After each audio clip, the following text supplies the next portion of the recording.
Hello guys, कैसे हो तुम सभी लोग। वैसे बोरुटो चैप्टर 24 फाइनली आ चुका है भाई। इतना बढ़िया चैप्टर है ना कि क्या कहे। बोरुटो चैप्टर 24 में हमें कवाकी का है ना वो ग्लो अप देखने को मिलता है। तो चलो शुरू करते हैं बिना किसी देरी के। तो खबर पे चुके हैं अपना कवाकी एंड इस चैप्टर का नाम है उजुमाकी कवाकी। देखो चैप्टर शुरू होता है बोरुटो एंड कवाकी के फ्लैशबैक के साथ। बोरुटो कवाकी से कहता है कि आगे सैंड विलेज में एक मिशन होने वाला है। कवाकी कहता है कि तुम क्या कह रहे हो बोरुटो, सैंड विलेज में मिशन होने वाला है। बोरुटो कहता है कि जैसे ही तुम अपने लिमिटर हटवाओगे ना कवाकी अमाडो के द्वारा, तब उसके बाद तुम्हें सैंड विलेज में जाना पड़ेगा एंड सारा दिन उनकी मदद करनी पड़ेगी। एंड एक बार अगर तुम वहां पर चले गए तो उसके बाद मैं भी आ जाऊंगा एंड अगर हम दोनों वहां पर आ गए तो जूरा भी आएगा, लेकिन हम दोनों की वजह से हमारे पास भी थोड़ा लड़ने का मौका है। कवाकी कहता है कि एक सेकंड क्यों ना हो, लेकिन मैं जूरा से लड़ चुका हूं। वो कंप्लीट एक मॉन्स्टर है भैया एंड उसको हराना है ना अपन दोनों के लिए भी पॉसिबल नहीं है। जब ना बोरुटो वो कवाकी को अपना कोनोहा का मेटल का सिंबल देता है एंड वो कहता है कि मैं जूरा को हराने की बात कर ही नहीं रहा, मैं बात कर रहा हूँ कि अगर जूरा से अपन फाइट करते हैं तो हम वहां से बच के कैसे निकलेंगे। देखो वहां से बच के निकलने के लिए अपने लिए बेस्ट वे होगा मेरा फ्लाइंग राइजिंग जुत्सु, लेकिन उसके लिए मेरी एक कंडीशन है, वो है मेरे को एक जगह रुक कर थोड़ा चाक्र जमा करना पड़ता है। ऐसा इसलिए करना पड़ रहा है क्योंकि हम बहुत दूर टेलीपोर्ट कर रहे हैं, दूर के लिए मुझे कंसंट्रेट करना पड़ेगा। एंड अगर मैं अकेला फाइट करता हूँ जूरा से, जो कि खुद एक मॉन्स्टर है जिसे हराना इम्पॉसिबल है, और इसलिए उसके सामने मैं तो फ्लाइंग राइजिंग जुत्सु नहीं यूज करता यहाँ पर आने के लिए, और इसलिए मेरे को तेरी मदद चाहिए कवाकी, क्योंकि मैं अकेला कुछ नहीं कर सकता तेरे सिवाय। कवाकी कहता मैं समझ गया, तेरे को मतलब टाइम चाहिए फोकस करने के लिए फ्लाइंग राइजिंग के लिए, मैं तेरे को दूंगा। एंड वो इसी के साथ फ्लैशबैक खत्म हो जाता है। देखो कारमा वाले 9 मीटर कवाकी एंड जूरा की फाइट शुरू हो चुकी है। जो जूरा है ना वो अभी अपना बिज्जू बॉम्ब फेंकता है कवाकी के ऊपर, लेकिन कवाकी एब्जॉर्ब कर लेता है। एंड अभी कवाकी देखता है कि जो जूरा है वो उसके सामने से गायब हो गया है। तभी हम देखते हैं कि जूरा उसके पीछे टेलीपोर्ट हो जाता है। जो जूरा है वो कवाकी पर अटैक करता है, लेकिन कवाकी वहां से बच के निकल जाता है एंड जूरा शॉक में रहता है कवाकी की स्पीड देखकर, क्योंकि वो अभी बहुत ज्यादा तेज हो गया था। अब जो कवाकी है ना वो अभी एक साइड में होता है एंड वो अभी अपने इशिकी के ना क्यूब समन करता है। अब इशिकी के क्यूब समन करने के बाद है ना वो जूरा के ऊपर मार के फेंकता है, जिसके बाद जूरा हिलता तक नहीं है एंड अपने बिज्जू बॉम्ब से ही उसकी क्यूब्स फोड़ने की कोशिश करता है। अब एक क्यूब को बिज्जू बॉम्ब से फोड़ने के बाद अपना जूरा बच तो जाता है, लेकिन तभी वो देखता है कि उसके पीछे ना कवाकी आ जाता है। अब बिना कुछ सोचे समझे ही अपना जानवर जैसा हाथ कवाकी जूरा को मार देता है। जूरा की हालत तुम यहाँ पर देख सकते हो कितनी खराब होती है। अब इतना था नहीं कि उस पर डंडे से अटैक करने लगता है एंड उसके पेट में भी डंडा घुसा देता है। और जो जूरा है वो भी उस डंडे की रोकने की कोशिश करता है, लेकिन जो कवाकी है वो बहुत ही ज्यादा स्ट्रॉन्ग होता है एंड जो जूरा है ना कवाकी के डंडे खा ही रहा होता है। और जो कवाकी है ना वो अपने जानवर जैसे हाथ से जूरा को फिर से मार देता है, जिसके कारण जूरा फिर से दूर जाकर गिर जाता है। अब जो अपना जूरा है ना वो अभी एक जगह जाकर गिर जाता है। जूरा बहुत ही ज्यादा जख्मी होता है। दूसरी तरफ कवाकी है ना वो अभी रेडी हो जाता है जूरा को खत्म करने के लिए। दूसरी तरफ हम देखते हैं बोरुटो को, जो कि अपने नेचर से एनर्जी भी खींच रहा है, एक तरफ उसका कारमा भी एक्टिवेटेड है, वो अपने कारमा को कंट्रोल करने की भी कोशिश कर रहा है। बता नहीं हमें मोमोचिकी को कब देखने को मिलेगा। देखो जो अमाडो एंड सुमिरा वो कवाकी की आंखों के थ्रू देख रहे होते कि जूरा के साथ हो क्या रहा है। तभी जो सुमिरा होती है वो कहती है कि शायद कवाकी जूरा को हरा देगा, लेकिन ऐसा नहीं होगा, या अमाडो जानता है। अमाडो कहता है कि ऐसा नहीं हो सकता, मुझे नहीं लगता। अब ऐसा ही होता है, जो जख्मी जूरा है वो अपनी बुक निकाल लेता है एंड उसमें कवाकी के बारे में पढ़ने लगता है। कवाकी ने एकदम खतरनाक एबिलिटी अनलॉक कर लिया है एंड उसने बहुत कम टाइम में बहुत पावर गेन कर लिया। ऐसा कैसे? ऐसा कवाकी से पूछने के बाद वो कहता है कि बस तू ही नहीं, कवाकी जो हिमावारी उजुमाकी है ना, वो कहता है वो भी मेरे सामने एकदम खतरनाक तरीके से ट्रांसफॉर्म हो गई, एकदम खतरनाक पावर के साथ। शायद इनोजिन की मौत ने उसे ट्रिगर किया हो, लेकिन जो सारदा है वो भी एकदम खतरनाक पावर के साथ दिखी। वो कहता है उस सारदा की वजह से मेरा बच्चा जो है रियू वो मर गया। जूरा के ऐसा कहता है ना, जो सुमिरो होती है वो सब देख रही है, वो कहती है कि क्या सारदा ने भी पावर अनलॉक कर ली। जूरा कहता है कि इन सब ने ना एकदम क्रिटिकल और खतरनाक कंडीशन में पावर अनलॉक किया है एंड इन सब के पावर अनलॉक करने के पीछे बस एक ही रीजन है एंड उसी रीजन के बारे में मैं भी अभी रिसर्च कर रहा हूँ एंड उसका नाम है प्यार। देखो इसमें कोई डाउट नहीं है कि ये तुम्हारी वीकनेस भी है, लेकिन ऑन द अदर हैंड ये तुम्हारी सबसे खतरनाक ताकत भी बन जाती है, जिसकी वजह से इतनी खतरनाक इवोल्यूशन देखने को मिल रहे हैं। तुम्हारा क्या कहना है कवाकी इस पे? मैं भी तुम्हारा ओपिनियन जानना चाहता हूँ। जो कवाकी वो कहता है कि कीड़े तूने बहुत ही ज्यादा बात कर ली, अब तेरे का मरने का समय आ गया है। वो कवाकी है ना जूरा को डायरेक्टली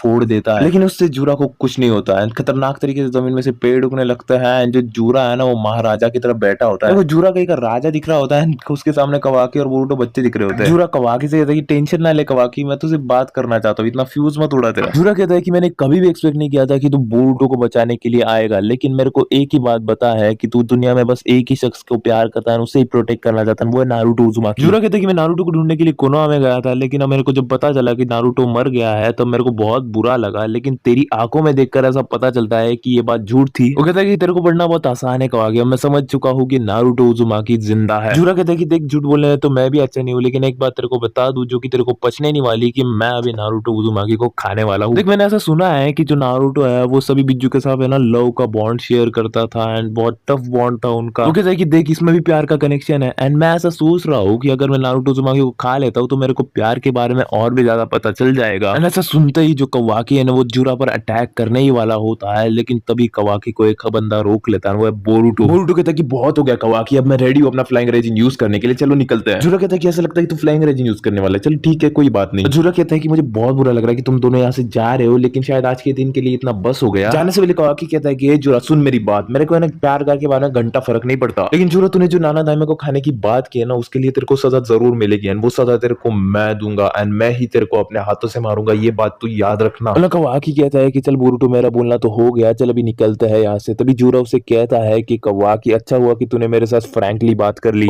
तेरे से मिलकर बहुत अच्छा लगा, कि होप अपन फिर से मिलेंगे। एंड वो कवाकी को एक फेयरवेल दे देता, मतलब गुड बाय कह देता है। उसके बाद जो कवाकी है वो अपना मिडिल फिंगर जुरा को दिखा देता है, और इसी के साथ सीन शिफ्ट हो जाता है कोनोहामारू एंड टीम पर। कोनोहामारू कहता है कि ये मेटल का सिंबल है किसका, वो बोरुटो के सिंबल को उठाता है। मित्सुकी कहता है कि ये बोरुटो का है, उसको हाथ मत लगाओ। डेल्टा कहती है कि मैंने इसे ऐसे ही किसी जगह पर रख दिया है क्योंकि मेरे को ऐसा ही कहा गया था, एंड इसलिए तुम इसे नीचे ही रख दो, हाथ में मत रखो, नहीं तो कोई तुम्हारे मुंह पे लात मार के यहाँ पर आ जाएगा, जो कि बिल्कुल भी अच्छा नहीं लगेगा। लेकिन जैसे ही डेल्टा वार्निंग देती है तभी कवाकी अपना कोनोहामारू के मुंह पे पैर रखकर वहां पर आ जाता है। वो कोनोहामारू से कहता है कि तू यहाँ पर क्या कर रहा है। तभी जो कोनोहामारू होता है उसका मुंह लाल हो जाता है, वो कहता है कि तू मेरे को ऐसा कह रहा है कवाकी, ये सवाल तो मैंने तेरे को पूछना चाहिए। देन बोरुटो कहता है कि सॉरी माफ कर देना कोनोहामारू, लेकिन क्या आपके पास वो थॉमसोल बल्ब है। देन उसके बाद कोनोहामारू कहता है कि हाँ ये बल्ब ना, हाँ ये मेरे पास ही है कब से। देन अपना बोरुटो कहता है कि चलो ठीक है बहुत अच्छे, अब हमें कोनोहा के लिए निकलना पड़ेगा जल्दी से। इसी के साथ वो लोग कोनोहा के लिए निकल जाता है। दूसरी तरफ जो अपनी आयडा होती है वो कहती है कि चलो बहुत अच्छा हो गया, पूरा फ्यूचर ही चेंज हो गया। काशिनकोजी कहता है कि फ्यूचर प्रेज होना कोई इजी बात नहीं है आयडा, है तुम्हें इसकी ज्यादा तारीफ नहीं करनी चाहिए। वो कहता है कि अच्छी बात है कि बोरुटो बच गया, लेकिन इससे फ्यूचर बहुत ज्यादा ही बदल गया है, और बोरुटो के बच जाने के कारण जो कुछ अच्छे फ्यूचर्स थे वो भी शायद डिस्ट्रॉय हो चुके हैं। आयडा कहती है कि क्या ही फर्क पड़ता है, सब तो अंत में अच्छा ही हुआ ना। देन काशिनकोजी कहता है कि बाकी की प्रॉब्लम नहीं आयडा, ये तुम्हारी प्रॉब्लम है, क्योंकि मामूशी अपनी चाल चल रहा है आयडा, उसका टारगेट तुम हो। आयडा शॉक हो जाते हैं, सीन शिफ्ट हो जाता है जुरा पे, जो कि हंस रहा होता है क्योंकि इससे उसे लगता है कि कवाकी ने उसकी तारीफ की। हिदारी जुरा से कहता है कि जुरा तो ऐसे कैसे फेशियल एक्सप्रेशन दे रहा है। देन जुरा कहता है कि एक्चुअली में कवाकी ने मेरी तारीफ की, उसने मेरे को टोटली इक कहा, मतलब मैं नहीं जानता लेकिन तारीफ ही होगी। देन हिदारी कहता है कि मैंने भी एक नया वर्ड सीखा है, एंड टोटली इक का अर्थ ये होता है टोटली डिस्गस्टिंग, जिसके कारण जुरा का अच्छा मूड खराब हो जाता है। उसके पता चल जाता है कि कवाकी ने उसकी तारीफ की ही नहीं बल्कि गजब वाली बेइज्जती कर दी है। एंड इसी के साथ है ना अपना ये वाला चैप्टर यहीं पर खत्म हो जाता है। मिलता है अगली वीडियो में, तो गुड बाय।